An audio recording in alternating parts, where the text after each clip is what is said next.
Bem-vindos ao Jornal da Noite. 2 dias depois da investigação SIC, o Ministério Público anuncia que deduziu acusação contra os 2 responsáveis de uma igreja evangélica do Seixal. Há indícios de auxílio à imigração ilegal e falsificação de documentos no negócio dos quartos alugados em espaços sem um mínimo de condições. Chamam-lhe as bases da hospedagem missionária, mas na verdade são um negócio que rende milhares de euros todos os meses. Aluga uns quartos, mas para agora não há nada. Não há nada? Não, agora não há nada. Eu estava vendo aqui os preços. Eu pago 370. E aqui é a cozinha comunitária e os quartos cada um tem o seu, né? E tem casa de banho nos quartos ou casa de banho é para todos?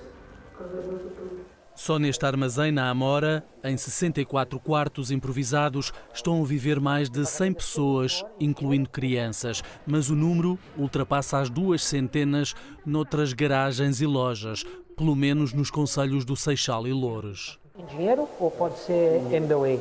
Sempre dinheiro. Isso não cai. Tá bem. Sem fatura, o dinheiro vai parar às mãos de Zaqueu Pereira e da mulher, que há 20 anos decidiram abrir uma igreja evangélica em Mangualde, que depois trouxeram para a Amora. Ele bispo, ela pastora e tesoureira.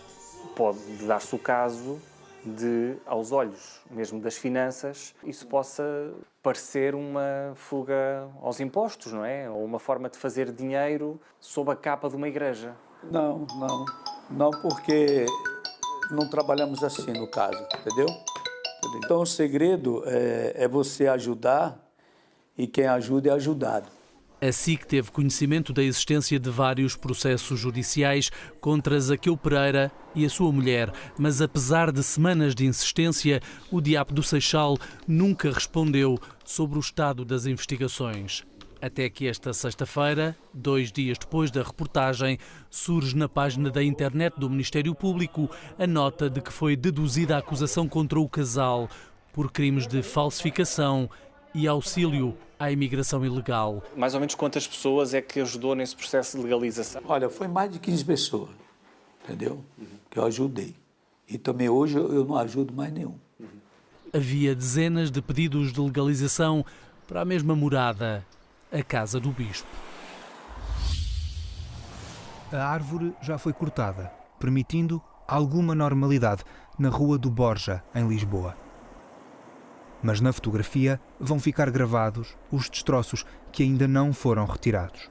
Os carros, esmagados pelo muro da Tapada das Necessidades, também aqui continuam. A Câmara Municipal diz que há um cenário complexo e muito exigente na cidade, com um grande número de ocorrências ainda por resolver.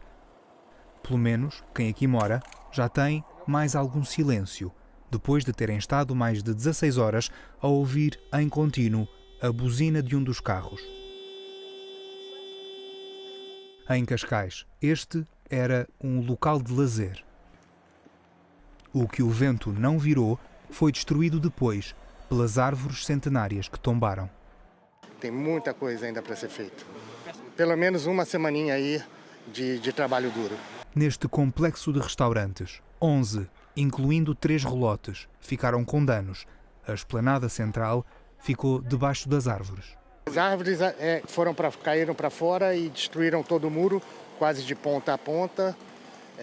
Canalização d'água, luz, tudo vai ter que ser refeito. José Moreira é um dos funcionários que tem ajudado a limpar a estrada. Quantas carrinhas cheias de ramos e troncos é que ontem tirou daqui? Ontem tirei mais 10. E os nossos colegas, com carros bem maiores que o meu, tudo a levar ramos, foi uma coisa... Pois vai pelo mesmo caminho? Vai e não vai ficar por aqui. Os prejuízos são avultados, mas ainda não se sabe de quanto. E não foi só aqui. As autarquias de Loures, Setúbal e Sesimbra tiveram centenas de ocorrências e foram obrigadas a acionar os planos municipais de emergência. Se as eleições fossem hoje, o partido dos indecisos ganhava e estaria perto da maioria absoluta. É o valor mais significativo da sondagem do ICS e do Isqueté para a SIC e o Expresso. 39% não sabem em quem votar a 18 de maio. Ainda assim, a Aliança Democrática lidera as intenções de voto com 20%, 5 pontos à frente do Partido Socialista.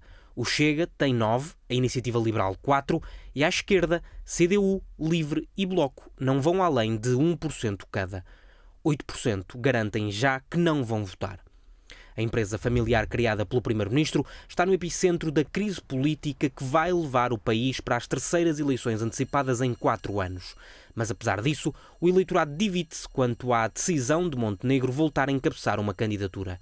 46% acham que faz bem, 45% acham que faz mal. No que diz respeito a percepções, 33% dos eleitores acreditam que a AD está em melhores condições de ganhar e só 19% dizem que são os socialistas que vão vencer. Mais clara parece ser a ideia de que uma maioria absoluta está muito distante.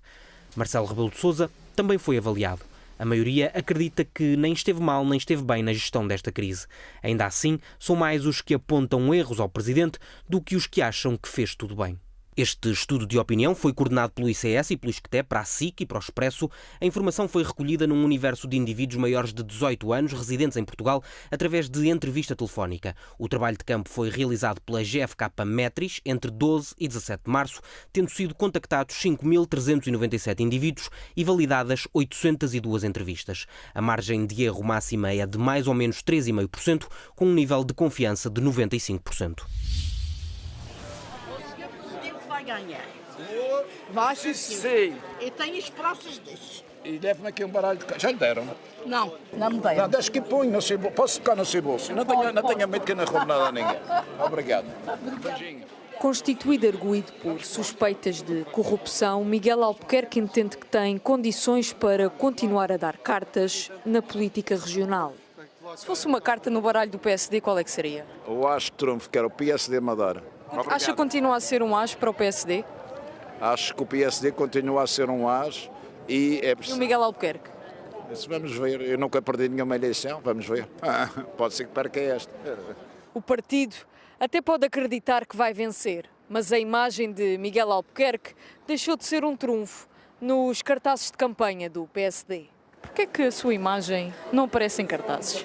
Não aparece porque nós devemos nos concentrar não na pessoa, mas na mensagem. Chegou a essa conclusão 10 anos depois de ser líder do PSD? Não, porque depende das conjunturas. Neste momento era fundamental termos um apelo. Neste momento a conjuntura não é favorável à sua imagem?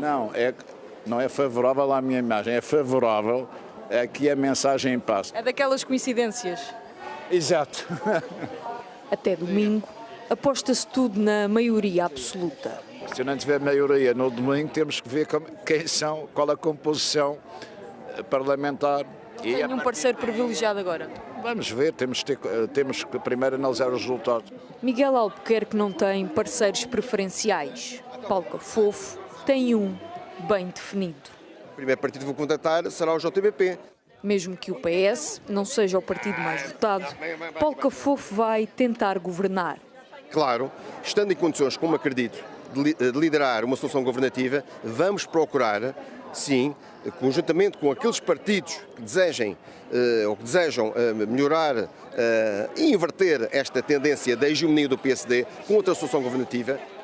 Domingo à noite, tocam os telefones. Até lá, jogam-se os últimos trunfos da campanha.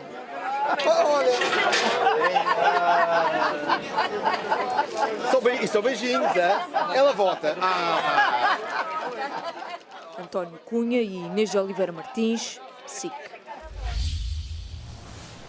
O cenário de pressão sobre os serviços de urgência do SNS vai agravar-se, mais uma vez, com o encerramento de unidades e a sobrecarga de outros serviços. No sábado, vão estar fechadas as urgências de obstetrícia e ginecologia do Hospital Garcia de Horta, em Almada, de Vila Franca de Xira, de Santo André e também de Santarém, que reabre no domingo, mantendo-se encerradas as urgências das outras 3 maternidades. Durante o fim de semana, vão estar encerradas as urgências pediátricas do Hospital Beatriz Ângelo, em Loures, e do Hospital de Vila Franca de Xira. A do Hospital Amadora Sintra vai estar referenciada, recebendo apenas casos de urgência internos ou referenciados pelo INEM ou pela linha SNS 24. Diante deste cenário, o SNS emitiu um alerta claro. Para evitar a sobrecarga nos centros hospitalares, é fundamental que os utentes contactem a linha SNS 24 antes de se deslocarem aos hospitais. Segundo informações do sistema de saúde, a pressão sobre os hospitais deverá diminuir no domingo, com a reabertura de alguns serviços e a redução do número de atendimentos urgentes. O alerta chegou aos bombeiros perto das 11h30 da noite desta quinta-feira. Estava a arder uma subestação elétrica a 2,5 km do aeroporto de Heathrow. The fire involved a transformer comprising of 25,000 litres of cooling oil fully alight. This created a major hazard due to the still live high voltage equipment and the nature of the oil-fueled fire. Mais de 60 mil casas ficaram sem luz, incluindo o próprio aeroporto. Eram 2h30 da manhã quando foi decidido fechar os 5 terminais do aeroporto mais movimentado da Europa.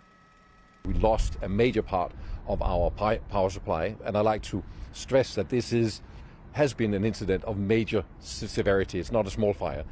We have lost power equal to that of a mid-sized city, and our backup systems have been working as they should, but they are not sized to run the entire airport.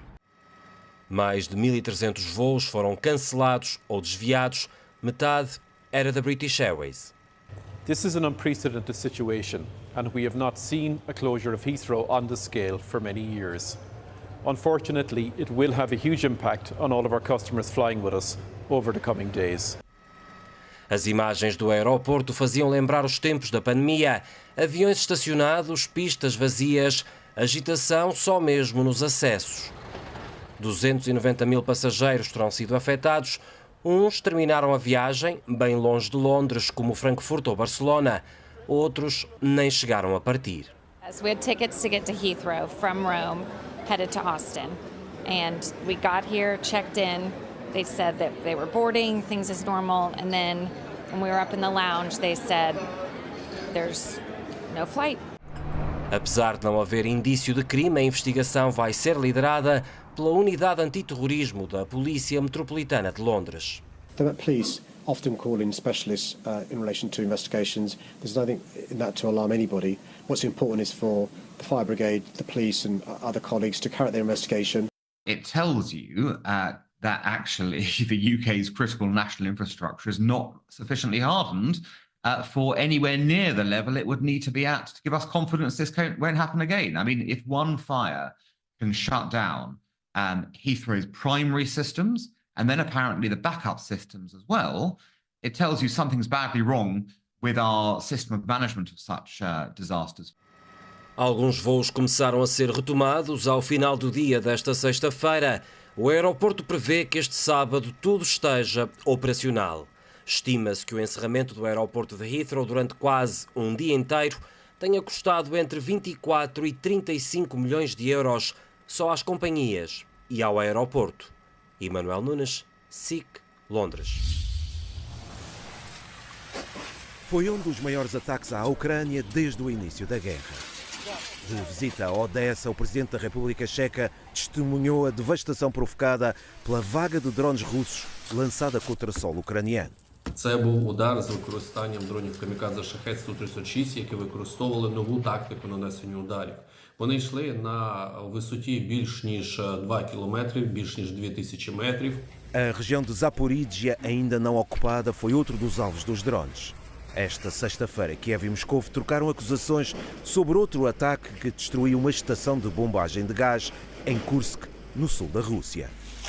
Na capital ucraniana, Zelensky reafirmou os argumentos da conversa desta semana com Donald Trump e pediu mais pressão contra Putin. Вже більше тижня на столі пропозиція повного припинення вогню. І тиші немає тільки тому, що цю пропозицію не сприймає Путін. Тому тиск потрібен, тиск на Росію. Com imagens da visita do chefe de Estado-Maior Valery Gerasimov à linha da frente, o Kremlin anunciou que cumpre o prometido e garante que deixou de atacar infraestruturas energéticas ucranianas. Приказ Верховного Главнокомандующего действует, и российские вооруженные силы воздерживаются в настоящее время от ударов по энергетической инфраструктуре Украины в соответствии с той договоренностью, которая была достигнута между США и Россией. Армата! A escalada na guerra e nas acusações acontece a 3 dias das reuniões de Jeddah. Mediador da aproximação entre Kiev e Moscou, os Estados Unidos mantêm o otimismo. We have a ceasefire on a lot of areas, and so far that's all held very well. And getting that ceasefire, you know, they had a lot of guns pointing at each other. You had some soldiers, unfortunately, surrounded by other soldiers, and they are going to be, I believe we're going to have, pretty soon have a full ceasefire, and then we're going to have a contract. And the contract's being negotiated, the contract in terms of dividing up the lands, etc., etc. It's being negotiated as we speak. Com o cessar-fogo como objetivo final, as delegações da Ucrânia e da Rússia reúnem-se separadamente com os diplomatas norte-americanos no próximo dia 24 na cidade de Jeddah, na Arábia Saudita. O País e o Mundo, num jornal à sua medida. Bom fim de semana.